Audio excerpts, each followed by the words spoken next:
semua ya liturgi ya, isian tentang Natal. Akhirnya kita bisa masuk masa Advent yang pertama. Dengan sukacita Natal yang mulai hadir di minggu yang pertama di bulan Desember ini dan hari yang pertama juga, mari bersama-sama kita mempersiapkan hati kita untuk mendengarkan firman Tuhan. Mari kita satu di dalam doa. Bapa dalam kerajaan surga, pada hari ini Engkau yang paling tahu dan mengenal isi hati setiap kami. Tuhan tolong agar kami boleh dipersiapkan untuk boleh mendengarkan kebenaran firman Tuhan. Bahkan terlebih lagi kami boleh merenungkannya dengan baik dan melakukannya dalam kehidupan kami. Terima kasih Tuhan, ini doa kami. Dalam nama Tuhan kami, Yesus Kristus kami berdoa. Amin. Bapak Ibu yang dikasihi Tuhan, mari bersama-sama kita membuka satu bagian firman Tuhan. Di dalam Lukas pasal yang kedua, Lukas pasal yang kedua, ayat yang pertama hingga yang ke-7.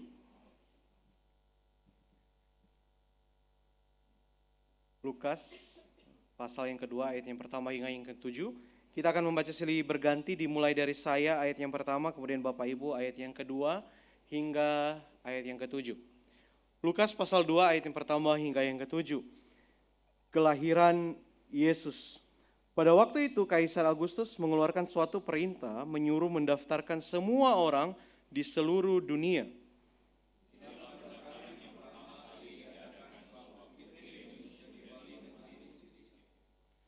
Lalu semua orang pergi mendaftarkan diri masing-masing ke kotanya sendiri.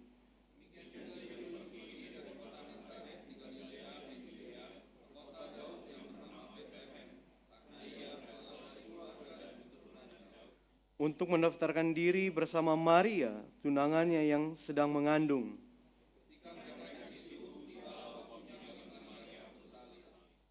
Dan ia melahirkan seorang anak laki-laki, anaknya yang sulung. Ia membendungnya lalu membaringkannya di dalam palungan karena tidak ada tempat bagi mereka di penginapan. Sedemikian jauh pembacaan firman Tuhan kita. Bapak Ibu yang dikasihi oleh Tuhan, saya ingin menunjukkan sebuah lukisan dari seorang yang bernama Samuel Bellamy. Ya, Samuel Bellamy ini adalah seorang pria kelahiran di tanggal 23 Februari tahun, saya yakin betul semua kita belum ada yang lahir, 1689 ya. Ini adalah lukisan dari Samuel Bellamy. Dia di usia yang cukup matang untuk menikah, yaitu sekitar 26 tahun. Bellamy ini menyatakan cintanya dan ingin mengajak menikah seorang perempuan yang bernama Maria Hallett, ya, bukan Maria yang ada di tempat ini tentu saja. Dia ingin menyatakan cintanya dan mengajak menikah Maria Hallett ini. Namun sayang sekali Bapak Ibu yang dikasihi Tuhan bahwa cinta dari Bellamy ini, dari Samuel Bellamy ini ditolak mentah-mentah khususnya oleh keluarga dari Maria Hallett. Bapak Ibu bisa menebak mungkin alasan kenapa dia ditolak? Karena alasannya dari keluarganya, Samuel Bellamy ini adalah pria miskin, ya. Dia cuma pelaut miskin. Miskin Bapak Ibu. Tidak sederajat dan tidak selevel dengan keluarga daripada Maria Hallett yang pada waktu itu merupakan tuan tanah. Ya. Wah, Bellamy ini dia sangat sakit hati sekali dengan alasan bahwa dia ini cuma pegawai rendahan, ya. Dia cuma pelaut miskin. Dia sakit hati sekali dengan alasan penolakan ini. Namun sakit hatinya bukan dilampiaskan kepada misalnya ya membalas dendam kepada keluarga Maria Hallett. Namun akhirnya Samuel Bellamy ini dia memutuskan untuk dia mau menjadi orang kaya. Dia pengen menjadi kaya. Kalau dia kaya, mungkin ya keluarga daripada Maria Hallett ini bisa menerima dia. Jadi pada tahun 1700-an ya, mohon maaf. Jadi beberapa tahun berikutnya dia akhirnya memutuskan sebuah hal yang cukup krusial dalam hidupnya, yaitu dia pergi melaut, ya. Dia pergi melaut untuk berburu harta karun, ya. Dia mencari kapal-kapal yang karam. Waktu itu mungkin ada kapal Spanyol atau kapal-kapal yang lain yang pengangkut harta. Dia ingin sekali untuk mencari ya, untuk mencari harta-harta karun tersebut. Namun ternyata mencari harta karun ini tidak membuat Samuel Belami ini bisa menjadi kaya. Dia bahkan tidak menemukan harta apapun. Singkat cerita, di balik keputusasaan dia untuk menjadi kaya, udah jadi pelaut tetap miskin. Berburu harta karun tetap miskin juga. Apa yang dia lakukan Bapak Ibu? Dia akhirnya memutuskan untuk dia menjadi seorang bajak laut. Ya. Jadi ada di semenanjung tertentu dengan area yang dia sudah tahu ya, dengan area yang sudah tahu, dia kumpulkan orang-orang untuk ayo ya. Sekarang kamu ikut saya untuk menjadi seorang bajak laut. Wah, akhirnya dia jatuh pada satu ekstrim melakukan tindakan kriminal dengan menjadi seorang bajak laut. Dan akhirnya dia memang bisa ya. Memang kadangkala dia merampok dapat untung. Tapi kadang-kadang dia juga yang dirampok ya, dapat rugi juga. Namun Bapak Ibu sekaligus dia menemukan satu kapal yang dia rampok. Yang hasilnya itu lumayan ya. Lumayan besar sekali. Dia merampok sebuah kapal yang berisi, ini kapal Inggris yang berisi budak-budak asal Afrika. Dan emas di dalam kapal itu ribuan kilogram emas. Dan juga di kapal itu ada emas, ada berlian, ada perak. Dan akhirnya dia berhasil untuk menjarah kapal tersebut. Karena hasil jarahan ini, maka majalah Forbes di tahun 2008 itu menobatkan bahwa Samuel Belami ini adalah satu-satunya bajak laut yang paling kaya. Ya, kalau di total kekayaannya itu mungkin sekarang itu sekitar 20 triliun rupiah. Ya, untuk masa sekarang 20 triliun rupiah. Wow, menjadi seorang bajak laut, dia menjarah harta orang, menjadi kaya. Namun sayang sekali, sekarang sudah kaya, ya, mau pergi melamar. Yang terjadi apa Bapak Ibu? Ketika dia mau pergi melamar, dia dan kapalnya tenggelam. Dia tidak berhasil untuk melamar anak orang. Hartanya pun dia tidak bisa nikmati. Namun dari sebuah kisah yang menurut saya cukup tragis ini, memang kisah ini menjadi sebuah inspirasi ya. Kalau Bapak Ibu pernah nonton seri The Pirates of the Caribbean, nah ini tokoh inspirasinya, Samuel Belami. Makanya di film itu selalu ditekankan The Pirates itu ada hati yang dijaga, namun gak pernah bisa ketemu, gak pernah bisa memiliki. Nah ini karena kisahnya, dia sekarang udah punya harta, tapi gak bisa untuk memiliki Maria Helen. Bapak Ibu, apa yang mau ditonjolkan dari kisah Samuel Belami ini? Ternyata ini adalah sistem sosial kita. Dari zaman dulu sampai zaman sekarang, orang tuh melakukan sebuah penilaian sistem sosial. Di mana orang itu akan, kalau semakin kaya, itu semakin dihormati. Ya. Sekarang orang berlomba-lomba untuk menjadi kaya. Terlihat kaya dari apa? Mulai dari penampilan. Bapak Ibu bisa cek di internet, itu banyak artis, banyak influencer yang dari atas kepala sampai di kaki itu bisa beli rumah KPR. Benar. Benar, bahkan saya pernah lihat ada satu konten di mana mengatakan jam tangan saja itu bisa MM-an. Ya. 1 jam tangan bisa beli rumah, ya. Seperti itu. Semua dilihat. Kalau orang ini makin kaya, makin dihormati. Karena itu sekarang sistem sosial ini terus ya berlangsung dalam kehidupan kita. Kalau Bapak Ibu nggak percaya sistem sosial ini, coba deh ganti penampilan Bapak Ibu. Ya, kalau Bapak Ibu hari ini penuh kelimpahan, coba sekali-kali ganti penampilan Bapak Ibu dan pergi ya ke tempat yang biasa Bapak Ibu pergi, ke tempat makan, ke mall, kemana. Lihat apakah orang akan menghormati Bapak Ibu sama seperti penampilan Bapak Ibu pada umumnya. Atau Bapak Ibu mungkin yang sekarang merasa diri berkekurangan. Coba kalau kita punya penampilan ya seakan-akan terlihat kaya. Orang itu akan bisa menghormati kita. Beberapa hari yang lalu Saya itu lagi jalan-jalan sama keluarga, ya, di mall. Kemudian ada orang sales. Dia datang, "Ayo Pak, ini ada mobil terbaru," ya gitu ya. Mobil terbaru. Cuma 569 juta. Cuma emang saya terlihat bisa beli gitu ya. Sampai sakingnya dia mau jualan seperti itu. Tapi inilah sistem sosial yang terjadi. Bapak Ibu diperlakukan satpam itu tergantung ya. Tergantung dari apa yang Bapak Ibu bawa. Motor, mobil, jalan kaki, mobilnya tipe apa, pakaian seperti apa. Ini real world. Dan kisah dari si Samuel Bellamy itu cuma salah satu kisah. Di mana orang itu memilih-milih, memilah-milah sesuai dengan apa? Status sosial. Nggak layak. Selevel, tidak selevel. Makanya nggak heran kalau zaman sekarang orang-orang itu berlomba untuk menaikkan status sosialnya.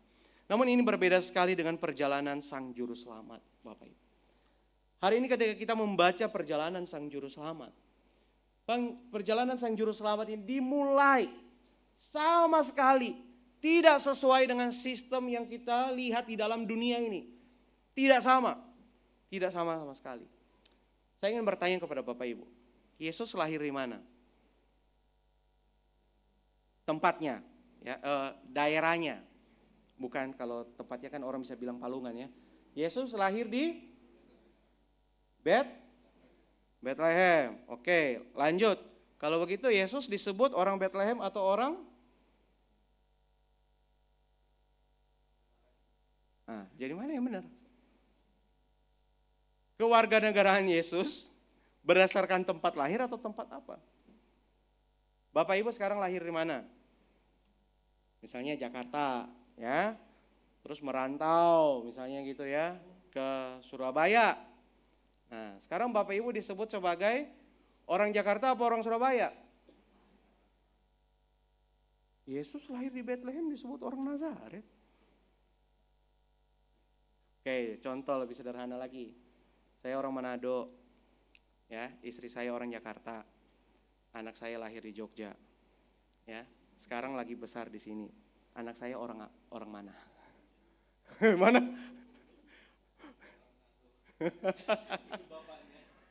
Ya, namun singkat cerita, memang Bethlehem sama Nazaret ini merupakan sebuah penekanan yang cukup unik hanya kepada dua kitab Injil, yaitu Matius dan Lukas. Ya, memang Yesus lahir itu di Bethlehem, namun Yesus juga disebutkan sebagai orang Nazaret.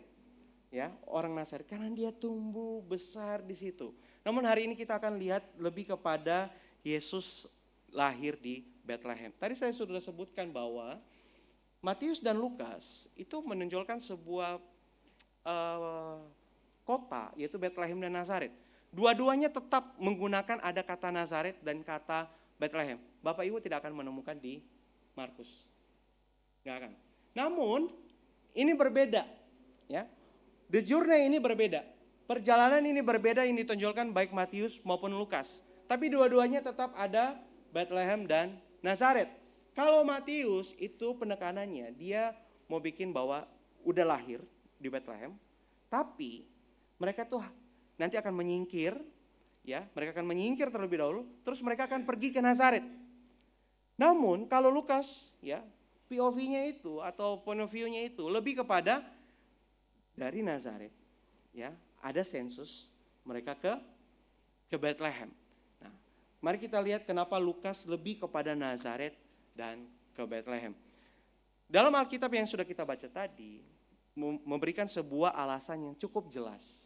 Kenapa mereka tuh harus ke Bethlehem? Coba kita lihat. Lukas 2 ayat yang pertama. Pada waktu itu Kaisar Agustus, ya, mengeluarkan suatu perintah menyuruh mendaftarkan semua orang di seluruh dunia. Siapa Kaisar Agustus ini? Lukas memulai narasinya dengan mengatakan ada seorang kaisar yang diberikan gelar Agustus. Nah, Kaisar Agustus ini merupakan seorang anak angkat dari Julius Caesar, ya. Dan by the way ini memang masuk dalam sejarah dunia. Nah, anak dari Julius Caesar ini bernama Octavianus, ya. Jadi sebenarnya dia Octavianus Augustus, ya. Agustusnya itu adalah gelar dia. Nah, seorang Octavianus Augustus ini adalah orang yang sangat brilian sekali. Brilian dalam hal apa? Berperang, politik, ya. Dia sangat brilian sekali. Pada waktu itu Julius Caesar itu dibunuh. Dan ketika dibunuh, si Octavianus ini marah sekali kepada senator-senator. Dibabat habis sama dia. Jadi orang ini udah brilian, politiknya, militernya, dia juga keji sekali. Ya, dia sudah keji sekali. Nah, orang yang seperti inilah yang memperbesar kerajaan Roma menjadi besar dan luar biasa. Yang kita dengar dengan istilah Pax Romana. Ya, ini adalah periode Pax Romana yang dimulai oleh Kaisar Agustus. Dengan orang yang sangat brilian ini dan kejam ini, dia memberikan perintah untuk apa? Mendaftarkan. Ya, kita seringkali lihat mendaftarkan ini sebagai sensus kan? Di pikiran kita harap-harap sensus itu ya seperti yang saat ini. Ada berapa anggota Bu? Ya Pak, di rumah ada ini di sensus seperti itu. Namun sejatinya ini mereka tuh disensus karena Kaisar Agustus ini ingin melihat siapa saja warga dia. Berapa banyak orang yang benar-benar setia kepada dia. Jangan-jangan di dalam warga dia ada yang menjadi seorang pengkhianat. Ada yang bisa menusuk dia dari belakang. Ada seorang penipu, ada pencuri. Makanya disuruh untuk mendaftarkan kembali ya semua orang. Dia pengen tahu siapa saja yang dibawa pemerintahan dia, Bapak Ibu. Namun alasan berikutnya kenapa Yesus itu lahir di Betlehem kalau dari Lukas. Di sini di ayat 4 dikatakan karena ia, yaitu Yusuf, berasal dari keluarga dan keturunan Daud. Kita tahu bersama Betlehem itu mungkin udah sering dengar ya, yaitu rumah apa? Kok nggak yakin? Rumah lehem itu roti, rumah roti ya. Ya walaupun tidak seperti old and new yang ada di samping gereja kita ya. Tapi memang kenapa disebutkan rumah roti? Karena memang di perjanjian lama menunjukkan bahwa di tempat inilah itu banyak sekali gandum-gandum. Ya, banyak sekali gandum-gandum sehingga bisa produce yang namanya roti. Nah, tapi tahukah Bapak Ibu Bethlehem itu ada 2. Makanya kita sering dengar Bethlehem Efrata. Jadi Bethlehem itu ada 2. Kalau Bethlehem Sebulon itu yaitu tempat tinggal hakim yang bernama Ebzan, ya, Ebzan. Ini ada Bethlehem di Sebulon. Tempat tinggal hakim Ebzan, Bapak Ibu bisa lihat di Hakim-Hakim 12. Dan lokasi Bethlehem ini kira-kira 11 km barat dari luar kota Nazaret, tempat Yesus dibesarkan. Namun yang dimasukkan dengan tempat kelahiran daripada Yesus Kristus itu adalah Bethlehem Efrata. Nah, mari kita lihat lebih lanjut tentang Bethlehem Efrata. Ada beberapa fakta menarik tentang Bethlehem Efrata, Bapak Ibu. Di tempat inilah kuburan Rahel, istri daripada Yakub, leluhur bangsa Israel terletak dekat Bethlehem Efrata. Di tempat inilah. Kemudian berikutnya, apakah kelihatan? Nah, nenek moyang Daud tinggal di Bethlehem. Kemudian kota Bethlehem ini telah ditentukan sebagai tempat kelahiran Mesias yang akan memerintah Israel. Jadi, ketika Lukas menuliskan tentang Bethlehem Efrata, Lukas benar-benar ingin menunjukkan the big reason atau the main reason, alasan utama kenapa Yesus Kristus itu harus lahir di Bethlehem Efrata. Untuk menunjukkan bahwa dia benar-benar sungguh-sungguh keturunan daripada Daud. Bahkan kalau ada Yakub di situ, ya, ada sangkut pautnya sama keluarga Yakub. Ingin menunjukkan ini masih garis keturunan yang sama. Dan dari garis keturunan inilah akan lahir seseorang yang akan memerintah Israel. Nah, jadi benar-benar ingin menunjukkan bahwa dari nubuatan, sudah dinubuatkan bahwa dari Bethlehem Efrata akan lahir dari keturunan Daud seorang yang akan memerintah Israel. Bagaimanakah seorang yang akan memerintah Israel ini lahir, Bapak Ibu? Bagaimanakah perjalanan our Savior ini dimulai? Bagaimanakah dia lahir? Apakah dia lahir ya di tempat yang baik, Bapak Ibu? Bagi kita tempat yang baik itu untuk melahirkan anak adalah rumah sakit. Mau seberapa sederhananya rumah sakit itu, mau pakai BPJS mau bayar sendiri, tetap lebih baik rumah sakit. Ngomong-ngomong, sekarang banyak orang pilih child free karena biaya melahirkan besar. Ya, semoga tidak ada yang terpikir untuk lahir di Palungan ya, kayak gitu. Nah, lahir di tempat yang tidak pernah kita pikirkan. Kalau raja harusnya itu banyak ya, banyak yang menyambut, banyak yang datang, banyak yang membantu. Ruangannya pun layak. Perhatikan di situ. Dia melahirkan seorang anak laki-laki, anak yang sulung, lalu dibungkusnya dengan lampin dan dibaringkan dalam palungan. Karena tidak ada tempat bagi mereka di rumah penginapan. Nah, ini dia Bapak Ibu. Rumah penginapan. Seringkali kita melihat sebuah drama-drama ya. Bukan drama Korea, drama Natal. Entah itu sekolah minggu, entah itu diperankan oleh jemaat umum. Dramanya apa? Maria lagi hamil, kan? Lagi hamil, kemudian Yusuf bawa, terus dia mulai ketok satu-satu ya. Ada enggak tempat penginapan bagi kami? Enggak ada. Dia pergi lagi, ketok lagi. Ada enggak tempat penginapan bagi kami? Enggak ada. Pergi lagi sampai akhirnya dapatnya apa? Kan? Kandangan? Bener kan? Kita suka lihat drama kayak gitu kan? Nah, mungkin Bapak Ibu udah berpikir dalam hati, was-was, apakah jangan-jangan dramanya salah apa enggak ya? Jadi dramanya salah apa enggak? Nah, Bapak Ibu harus mengerti begini, bahwa penginapan waktu itu tidak sama dengan maksudnya penginapan zaman sekarang. Apalagi pesan pakai aplikasi, enggak seperti itu. Penginapan zaman itu yang dimaksudkan dengan penginapan, itu adalah rumah daripada orang-orang. Rumah orang Israel. Bisa rumah tetangga, rumah keluarga, atau rumah siapapun, ya, penginapan. Jadi kenapa dibilang sebagai penginapan? Orang-orang Yahudi itu terkenal dengan hospitality-nya yang besar. Ya, hospitality-nya yang besar sekali, jadi mereka akan menyediakan sebuah tempat untuk traveler, ya, orang yang menjadi traveler yang jalan kaki, kemudian mereka butuh tempat untuk istirahat, untuk menginap, mereka akan sediakan tempatnya. Nah, makanya kata penginapan itu pakai kata luma, ya, kata loma. Ini semoga cukup jelas ya. Kita sering dengarkan cerita tentang bagaimana orang yang lumpuh, kemudian atapnya dibongkar. Kita berpikir bagaimana cara naik atapnya? Karena memang rumahnya begini, ya. Rumah orang Yahudi pada waktu itu adalah seperti ini bagian luarnya.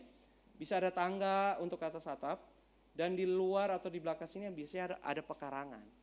Atau di sini biasa juga ada buat ternak, ya, buat hewan-hewan yang mereka pelihara. Makanya palungan ini lebih khusus spesifik kepada tempat makan ternak. Tidak dimention sama sekali itu khusus domba, ya, karena ternak. Kemudian kata luma ini artinya ruang tamu. Jadi waktu dibilang nggak ada tempat bagi mereka di rumah penginapan, itu karena ini ada ruang tamu yang biasanya ada di lantai 2. Jangan bayangkan lantai 2 setinggi yang kita pikirkan saat ini. Meskipun tidak terlalu tinggi, tapi ada di lantai 2. Ya. Jadi struktur bangunannya seperti itu Bapak Ibu. Jadi mereka selalu siapkan ada satu tempat untuk para traveler. Kalau berkelana, ingin mampir, ingin istirahat, silakan bisa pakai ruang tamu. Namun pada waktu itu, mungkin karena faktor daripada sensus, makanya mungkin semua orang yang dulu berkelana seperti si Yusuf, kan dia harus balik ke Bethlehem kan? Dia harus balik ke Bethlehem, keluarga begitu banyak datang, sehingga akhirnya itu tidak ada yang namanya tempat penginapan. Kata luma itu tidak ada. Jadi beberapa penafsir mengatakan demikian. Jadi maksud penginapan itu bukan penginapan hotel lodgement seperti pikiran kita zaman sekarang.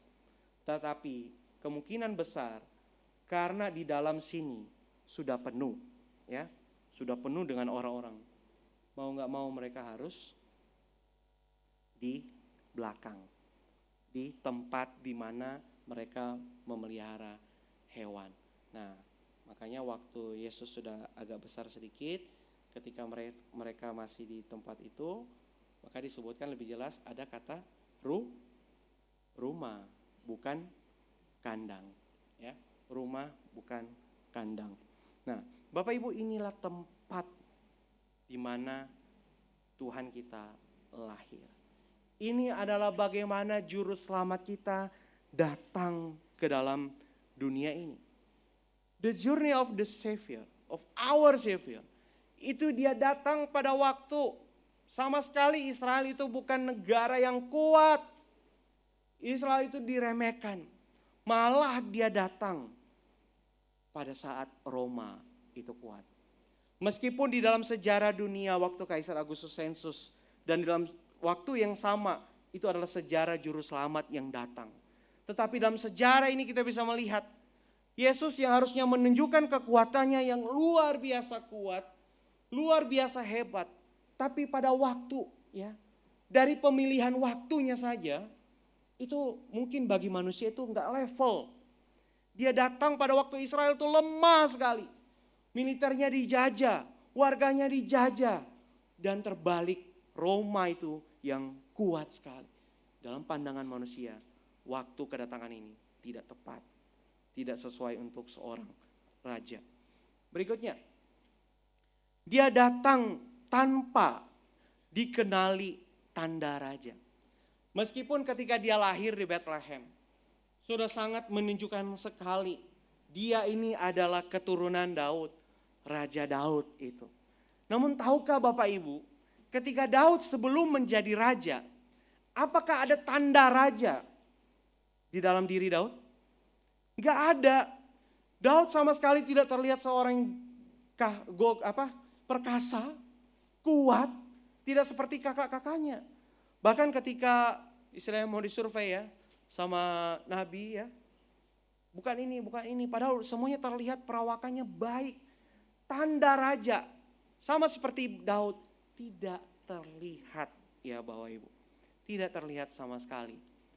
Seorang bayi kecil, mungil, tidak terlihat tanda-tanda raja. Dan berikutnya, dia datang di tempat paling kecil. Mika mengatakan, hai engkau Bethlehem Efrata, engkau yang terkecil. Terkecil, udah paling kecil, gak ada tempat di rumah, di ruang tamu, gak ada sama sekali, tapi di tempat yang paling hina. Ini perjalanan macam apa?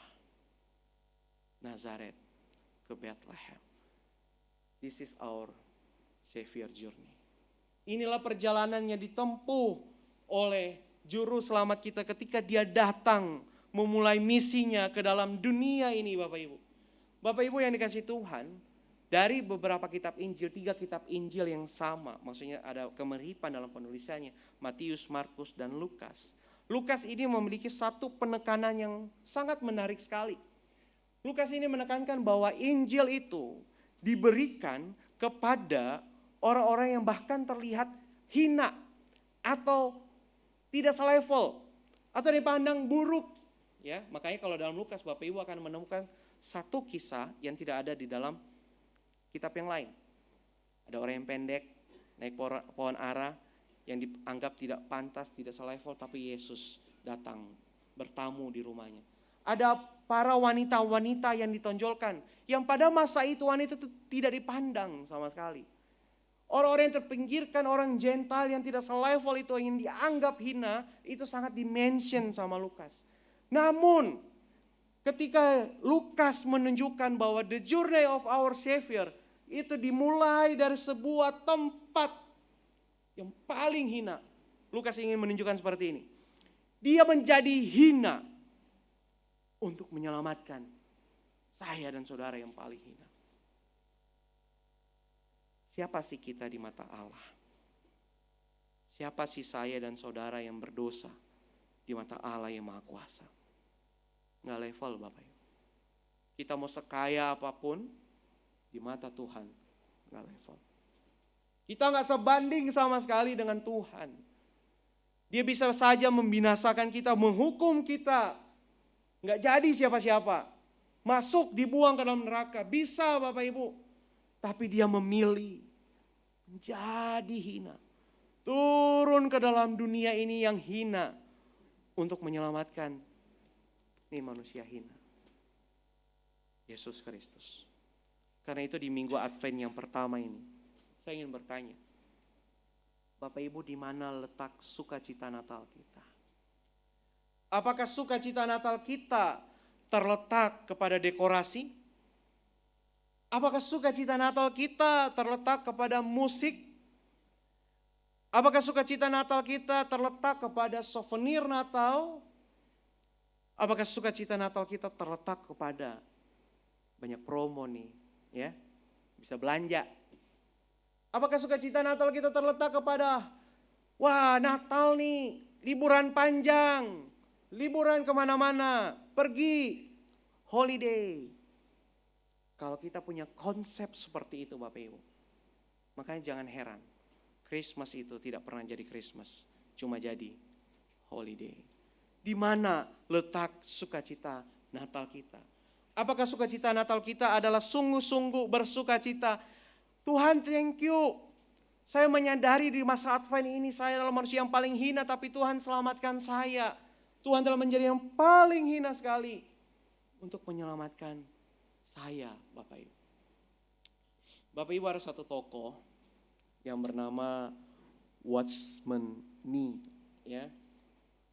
Nggak akan kelihatan ya gambarnya. Ini museumnya, ya. Watchman Nee. Ini bukan orang barat ya, meskipun namanya Watchman, ya. Watchman Nee. Ini orang Tiongkok. Nah, dia ini adalah seorang yang melakukan pelayanan di gereja bawah tanah. Kita tahu sendiri bahwa pelayanan di Cungko itu tidak mudah di dalam mendirikan kekristenan. Nah, pada tahun 1922, ya, pada waktu itu memang dia ikut ada hubungan dengan gereja Metodis. Namun akhirnya dia memutuskan untuk pergi sendiri dan memulai sebuah pelayanan yang baru. Dengan motonya adalah memberitakan Injil tanpa ada hambatan denominasi. Jadi dia pergi memberitakan Injil di tempat-tempat yang sulit. Ya, tentu saja itu sangat sulit sekali. Sambil dia memberitakan Injil, sambil dia belajar bahasa, sambil dia pelajari teologi, sambil dia baca Alkitab, dan dia banyak menerbitkan banyak sekali publikasi tentang penemuannya, opininya tentang iman selama kurang lebih ya 30 tahun pelayanannya di Tiongkok. Dan ajarannya di Tiongkok ini sangat menyebar luas Bapak Ibu. Namun sayang sekali ketika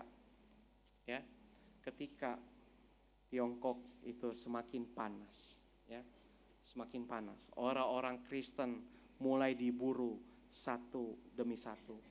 Watchman Nee adalah salah satu orang dengan kelompoknya yang ditangkap dan dipenjara Bapak Ibu. Karya dari Watchman Nee ini adalah yang mungkin cukup terkenal. Itu adalah Local Church atau Little Fox, ya. Ada bukunya Little Fox. Dia ditangkap Bapak Ibu, dipenjara dan tidak pernah bebas sampai akhir hidupnya. Dia kira-kira di penjara itu 20 tahun. 30 tahun pelayanan, 20 tahunnya ada di penjara. Di dalam penjara sebelum detik-detik terakhir dalam hidupnya, dia menuliskan surat. Ya, percayalah saya nggak tahu artinya. Ada yang tahu? Dia menuliskan surat untuk saudaranya. Dia tuliskan surat dan satu kata dari surat itu, dari semua yang sudah dilalui ini, satu kata itu, I maintain my joy. Bapak Ibu, orang seperti apa yang mempertahankan dan memelihara joy, sukacita di dalam penjara? Orang seperti apa yang hidup 20 tahun dalam penjara dan bilang, saya masih sukacita. Saya yakin betul orang-orang yang seperti ini bukan hanya ada satu atau dua, tapi banyak sekali mungkin orang-orang yang seperti ini di dalam zamannya masing-masing. Karena orang-orang yang seperti ini adalah orang-orang yang sungguh punya joy dalam hatinya karena dia tahu Yesus telah datang untuk saya. Orang-orang seperti ini yang ketika dipengaruhi oleh kasih Kristus, mereka rela mati-matian melakukan apapun meskipun di mata dunia hina. Meskipun dia tidak mendapatkan kemewahan di dalam sistem sosial, dia dipandang sebelah mata karena di penjara. Tetapi dia bilang, I maintain my joy. Jadi di mana kalau tak sukacita Natal kita, Bapak Ibu? Kalau tak sukacita Natal kita itu terletak kepada kondisi kita, kaya, miskin, sukses, hebat, sehat, atau sebaliknya. Kalau kita letak sukacita Natal kita itu, karena kita sudah tahu betul ada perjalanan daripada juru selamat kita. Di dalam kemuliaannya dia menjadi hina dalam dunia hina ini. Untuk menyelamatkan saya yang paling hina. Saya percaya Bapak Ibu. Apapun situasi kita akan menjadi orang yang sama yang bisa bilang, I maintain my joy. Aku memelihara sukacitaku. Sukacita Natal itu selalu ada di dalam diri saya. Sekalipun kehidupan bisa up and down. Sekalipun memang bulan depan udah bukan Natal lagi kan, udah gak Desember lagi. Tapi sukacita itu, kelahiran Yesus itu selalu ada di dalam kehidupan saya. Advent yang pertama, challenge buat kita sekalian. Apakah hari ini kita mau menjadi orang yang hina seperti Kristus? Mau gak Bapak Ibu? Atau kita hanya menjadi orang yang mau berlomba-lomba terlihat agung di mata dunia? Semua kita, siapapun, hamba Tuhan, jemaat, kita punya struggle. Tapi pertanyaan ini penting sekali di masa Advent. Apakah kita mau menjadi orang yang hina seperti Kristus? Bawa ini dalam perenungan pribadi kita sampai seterusnya, sampai di dalam Natal dan dalam kehidupan kita. Sehingga kita bisa menjadi orang yang maintain joy di dalam kehidupan kita. Mari kita berdoa.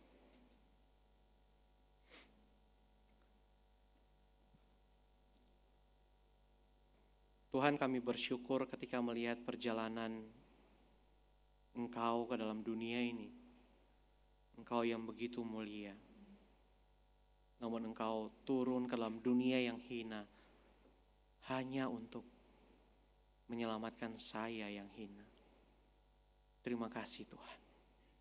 Tolong kami bukan mencari sesuatu yang mulia menurut takaran dunia, tetapi sesuatu yang mulia di mata Tuhan. Meskipun kami terlihat hina di mata dunia, meskipun kami terlihat tidak selevel di mata dunia, tapi kami sungguh rindu kami diperkenanan oleh Tuhan. Terima kasih Tuhan untuk firman-Mu. Kami rindu menjadi orang-orang yang bisa maintain joy di dalam kehidupan kami. Ini doa kami Tuhan, demi Kristus Yesus Tuhan kami berdoa. Amin.